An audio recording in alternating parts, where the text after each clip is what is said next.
Protocol Priya அக்கா மாதிரி இன்னொருத்தருக்கு நம்ம ஒரு பேர் வைக்க போகிறோம். எப்படி கொத்தூஸ் அப்படிங்கிற ஒரு பெயர் நல்லபடியாக ஃபேமஸ் ஆச்சோ அதே மாதிரி டேஷ் பிரசன்னா அப்படிங்கிறது தான் இனி அவருடைய பெயர். இந்த நாட்டின் காவல்துறை அமைச்சர் யாரு? ஒரு டேஷும் கிளிக்காத முதலமைச்சர் ஜோசப் சி விஜய். எப்படி பிரியாக்காவை நம்ம புரோட்டோகால் பிரியா அப்படின்னு சொல்கிறோமோ இனி முதல் நாம் இந்த பிரசன்னாவை அது தமிழன் பிரசன்னா அப்படி இப்படின்னு ஏதாவது சொல்லுவாங்க, அவர் இனிமேல் டேரெக்டாகவே நம்ம டேஷ் பிரசன்னா அப்படின்னு சொல்லி அழைக்கலாம். அதற்கான ஃபுல் அத்தாரிட்டி அந்த மனுஷன் கொடுத்துருக்கார்.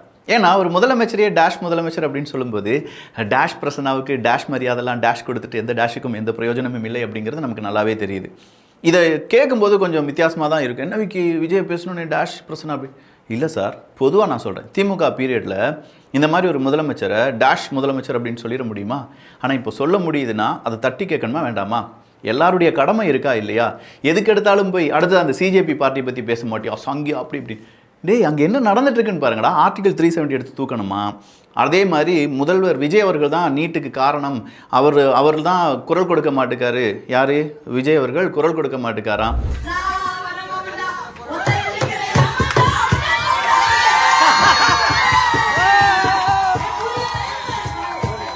I've given one live press interview which makes me more. That's one more. குறிப்பாக காங்கிரசினுடைய நம்ம ராகுல் காந்தி அவர்கள் கைது செய்யப்பட்டதற்கு அவர் கண்டனத்தை தெரிவிக்கவில்லை. இப்போ கண்டனத்தை தெரிவிச்சிட்டாரு.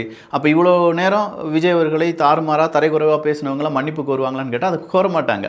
அவங்களுடைய அஜெண்டாவே வேறையாக இருக்குது. அதெல்லாம் இங்கே எக்ஸ்போஸ் பண்ண போகிறோம். அது கூடவே கொஞ்சம் அரசியலையும் பார்க்க போகிறோம். இது தமிழ் பொக்கிஷம் வழங்கும் ஆழமான அரசியல் சதுரங்கம்.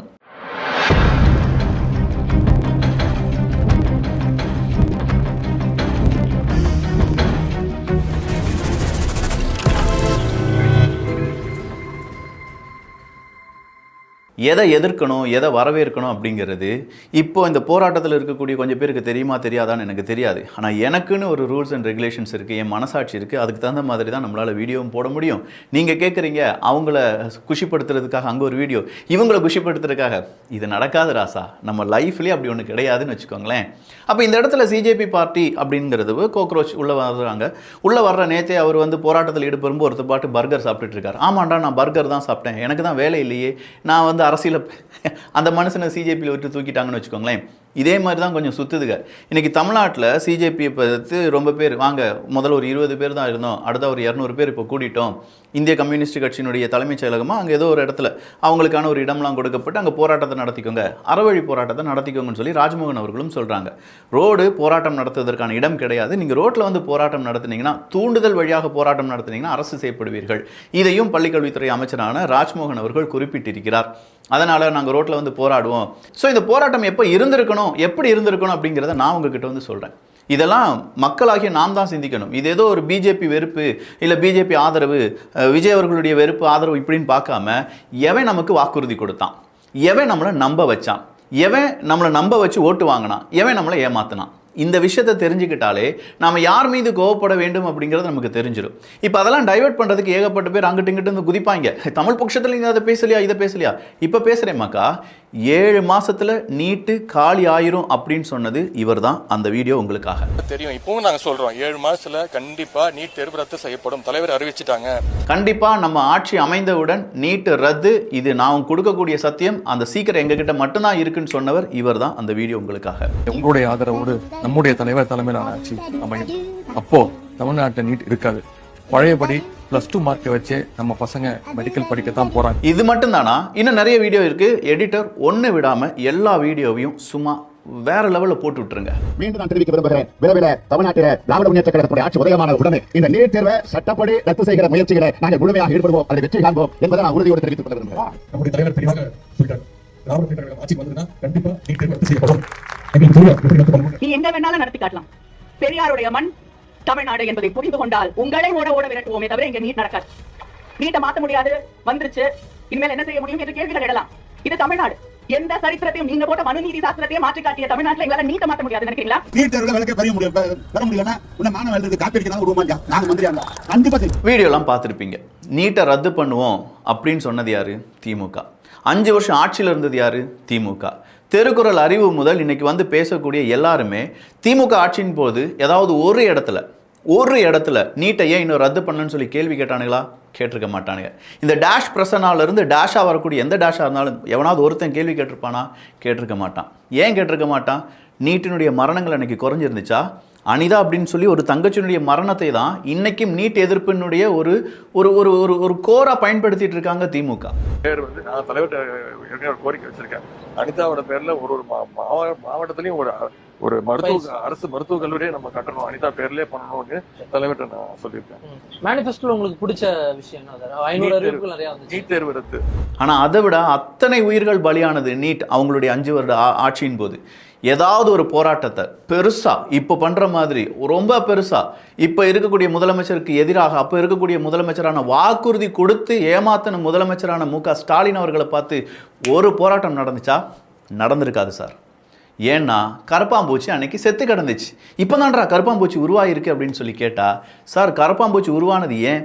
நீட்டு அந்த வினாத்தாள் இருக்குது பார்த்தீங்களா, வினாத்தாள் லீக் ஆயிருச்சு. லீக் ஆனதுனால நீட்டெல்லாம் நடத்தக்கூடிய நம்முடைய கல்வித்துறை அமைச்சர் அவர் ராஜினாமா பண்ணணும் அப்படிங்கிறதான ரிக்வெஸ்ட்டு. நான் என்ன கேட்குறேன், டிஎன்பிஎஸ்சியில் இதே மாதிரி ஒரு எக்ஸாம் நடக்குது சார். டிஎன்பிஎஸ்சி எக்ஸாமில் இதே மாதிரி குளறுபடிகள் நடக்குது சார். நம்ம ஆட்கள் யாரையாவது நம்ம ராஜினாமா செய்ய சொன்னோமா? நடக்குமா?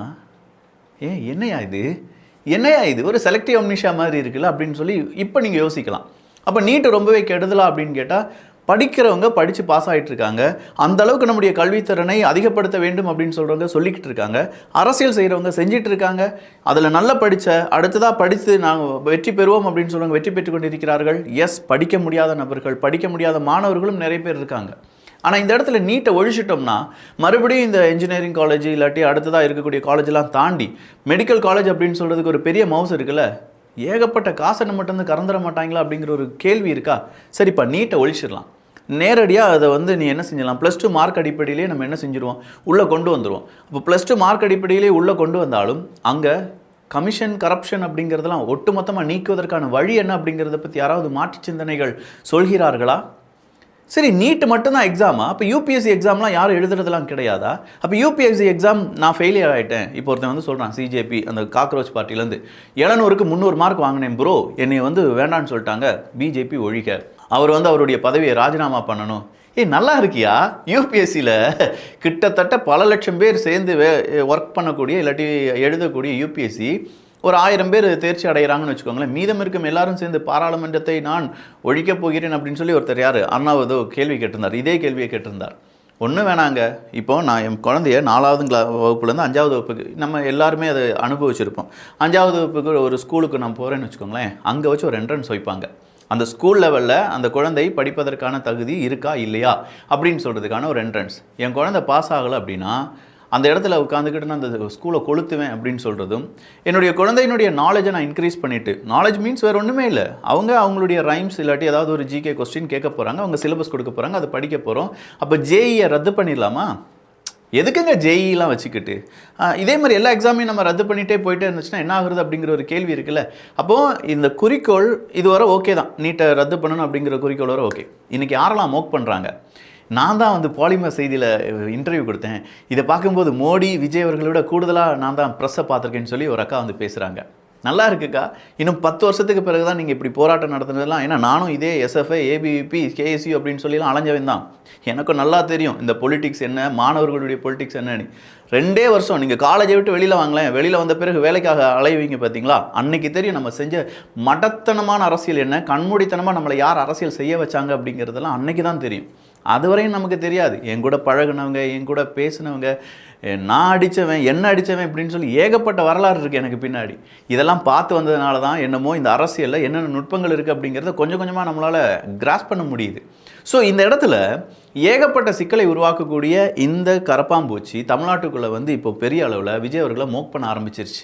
எப்படி மோக் பண்ணுன்னு பாருங்கள். இதை எப்படி திமுக கொண்டு போவாங்க தெரியுமா? இவ்வளோ நாள் விஜய் அவர்கள் கட்டமைத்து வைத்திருந்த பிம்பம் சுக்குநூறாக உடைந்தது அப்படின்னு சொல்லுவாங்க. டேய், 5 வருஷம் நீங்கள் தான் ஆட்சியில் இருந்தீங்க. 5 வருஷம் செய்ய முடியாததை 80 நாள் ஒருத்தர் செய்யணும்னு சொல்கிறீங்க. அது கூட ஓகேப்பா. அது வந்து நாங்கள் எப்படி நீட்டை ஒழிப்போம்னு கேட்டிங்கன்னா, மத்தியில் வந்து பிஜேபி இருக்குது. எப்போ காங்கிரஸ் வராங்களோ அன்றைக்கி நாங்கள் நீட்டை ஒழிச்சிரும் அப்படின்னு சொல்லி யார் எங்களுக்கு உறுதி கொடுத்துருக்காங்க? நம்ம ராகுல் காந்தி அவர்கள் உறுதி கொடுத்துருக்கார். சரி சார், அப்போ என்னைக்கு நீங்கள் வருவீங்க? மத்திக்கு இல்லாட்டி மத்திய அரசாங்கத்துக்கு ராகுல் காந்தி அவர்கள் வருவார். பிஜேபி என்னைக்கு தோக்குதோ அன்னைக்கு. பிஜேபி என்னைக்கு தோக்கும்? காங்கிரஸ் என்னைக்கு ஜெயிக்குமோ அன்னைக்கு. சரி, அப்போ நீட் எப்போ ரத்து பண்ணுவீங்க? காங்கிரஸ் எப்போ ஜெயிக்குமோ அப்போ எப்போ? இது இப்படியே ரிப்பீட்டடாக போயிட்டே இருக்கும்ல. நீங்கள் நீட்டை ரத்து பண்ணுறதுக்காகவே காங்கிரஸ் அங்கே வரணும் அப்படின்னு சொல்கிறீங்களா? இல்லை காங்கிரஸ் வந்தால் தான் இதெல்லாம் எங்களால் செய்ய முடியும் அப்படின்னு சொன்னீங்கன்னா எதுக்கு சூட்சமம் இருக்குது அப்படின்னு சொல்லி 5 வருஷம் எங்களை ஆட்சி செஞ்சீங்க? 7 மாதத்தில் நீட்டு ரத்து செய்யப்படும் அப்படின்னு சொல்லி எப்படி சார் சொன்னீங்க? அதுக்கான விடையே இல்லையே. அந்த விடையே எங்களுக்கு இன்னும் கேள்விக்குறியாக இருக்கும்போது இப்போ வந்தவங்க கிட்ட பிடிச்சி நீட்டை நீ ஏன் ரத்து பண்ணலை, விஜய் அவர்களை ஏன் கேட்கல அப்படின்னு சொல்கிறதெல்லாம் ஒரு புறம் இருக்கட்டும். ஆர்டிகல் 370 ஏன்டா உள்ளே வருது? அதை மட்டும்தான் உள்ளே வருதா சார்? பங்களாதேஷ்லேருந்து இன்னும் சில முக்கியமான இடங்கள்லேருந்துலாம் ஏகப்பட்ட கருத்துக்கள், இந்தியாவில் வந்து பெருசாக ஒரு போராட்டத்தை நடத்துங்கப்பா, நாங்கள் ஆதரவு கொடுக்குறோண்டா அப்படின்னு சொல்லி வேறொரு நியூஸ் சேனல் போட்டிருக்கான். 17ஆம் தேதியே என்ன சொல்லிட்டாங்களாம், இந்தியாவுக்குள்ளே அதுவும் குறிப்பாக டெல்லிக்குள்ளே ஒரு பெரிய போராட்டம் நடக்குது, நம்ம ஆட்கள்லாம் கொஞ்சம் பார்த்து இருந்துக்கோங்கடா அப்படின்னு சொல்லி. ஏன்னா 20ஆம் தேதி நடக்கக்கூடிய போராட்டம் உங்களுக்கு எப்போ 17ஆம் தேதியே தெரிஞ்சு அப்படின்னு சொல்லி அது ஒரு டூல் கிட்டாக ஓடிட்டுருக்கு. ஸோ இதில் ஏகப்பட்ட பிரச்சனைகள் இருக்குது. ஒரு சரியான ஃபோக்கஸ் பாயிண்ட்டாக இவங்க நீட்டுக்கு எதிராக, நீட் பேப்பர் லீக்குக்கு எதிராக இதுக்கு தான் போராடுறாங்களா அப்படிங்கிறது தெரியலை. கரெக்டாக அங்கே தலைவர் யார் அப்படிங்கிறது தெரியட்டும். ஏன்னா ஒருத்தர் பர்கர் சாப்பிட்றாரு, ஒருத்தர் டான்ஸ் ஆடுறாரு, பர்கர் சாப்பிட்டவரையும் டான்ஸ் ஆனவங்களை எல்லாமே அப்படியே தூக்கி விட்டுட்டு இருக்காங்க. நேராக பிரகாஷ்ராஜ் உள்ளே வராரு. நிறைய குழப்பங்கள் இருக்குது. அங்கே போராடுறது மாணவர்களாக இருக்கும் பட்சத்தில் அவங்க போராட்டம் வெற்றி பெறட்டும். ஆனால் அதே போராட்டத்தில் மறுபடியும் வன்முறையாளர்கள் உள்ளே புகுந்து அதை வன்முறையாக தான் மாற்றுவோம் அப்படின்னு சொல்லி அங்கே ஒரு அரசியல் செய்யணும்னு நினச்சானுங்கன்னா அந்த அரசியலுக்கு பலிகேடு நாங்கள் கிடையாது. நல்லா புரிஞ்சுக்கோங்க. அதுதான் தமிழ்நாட்டிலையும். நீங்கள் போராடுங்க, அறவழியில் போராடுங்க, உங்களுக்கான கோரிக்கையை வைங்க. எல்லாருக்கும் அதற்கான முழு அதிகாரம் இருக்கிறது. நம்முடைய அரசியல் சாசனம் அதை சொல்லிக் கொடுக்கிறது. ஆனால் அதை தாண்டி இப்போ வந்த விஜய் தான், இப்போ வந்த தாவேகா தான், இப்போ வந்த மாற்றம் தான் அப்படின்னு சொல்லி எவனாவது வந்தீங்கன்னு வச்சுக்கோங்களேன், 5 வருஷத்துக்கு முன்னாடி நீ எங்கடா போனன்னு சொல்லி கேள்வி கேட்பேன். நான் கேள்வி கேட்குறதோடு மட்டும் கிடையாது, எல்லாரும் கேள்வி கேட்பாங்க. அறிவு உட்பட எல்லாவனுக்கும் இந்த கேள்வி இருக்கும். எப்படி இருக்கும்? 5 வருஷமாக சார் எங்கே போயிருந்தீங்க? 5 வருஷம் நீட்டு மரணங்களே இல்லைன்னு சொல்லிட்டு பார்ப்போம். ஒருத்தன் சொல்லிட்டு பார்ப்போம். அப்போல்லாம் மரணம் இருந்தபோது ஒன்றுமே பேச முடியாத இருந்தவங்க இப்போது இதை பெருசாக்குறதுக்கான காரணம், இதை வச்சு இங்கே ஒரு பெரிய தமிழ்நாட்டிலையும் ஒரு பெரிய பிரச்சனையை உருவாக்கி அதில் ஏகப்பட்ட கரூர் இன்சிடென்ட் மாதிரி ஏதாவது ஒரு உயிர் சேதம் ஏதாவது வந்துருச்சுன்னா என்ன ஆகும்னு கொஞ்சம் யோசிச்சு பாருங்கள். கலவர பூமி ஆயிருமையா? ஆமாம், நான் இன்னும் சொல்கிறேன், பிஜேபி இத்தனை வருஷமாக நம்மளை ஆட்சி செய்கிறதுனால எல்லாருக்கும் அந்த இடத்துல ஒரு ஃபேட்டிக் வரும். இவங்களே ஆட்சி செஞ்சுட்டு இருக்காங்களே அப்படின்னு சொல்லி எல்லாருக்கும் அந்த ஃபேட்டிக் வரும்.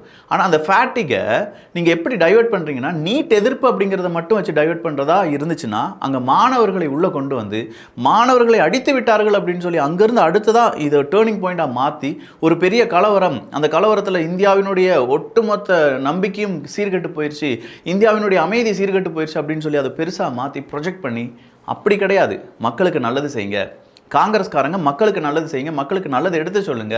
இந்த பக்கமாக இருக்கக்கூடிய திமுக காரங்க மக்களுக்கு நல்லது செய்யுங்க.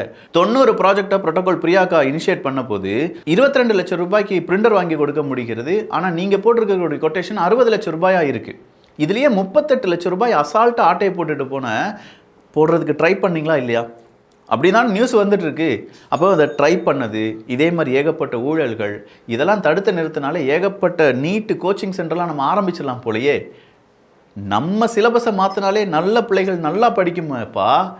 எங்கள் வீட்டில் நீட் எழுதி இப்போ பிடிஎஸ்ஸாக படிக்கக்கூடிய ஒரு பையன் இருக்கான், என் தம்பி இருக்கான்.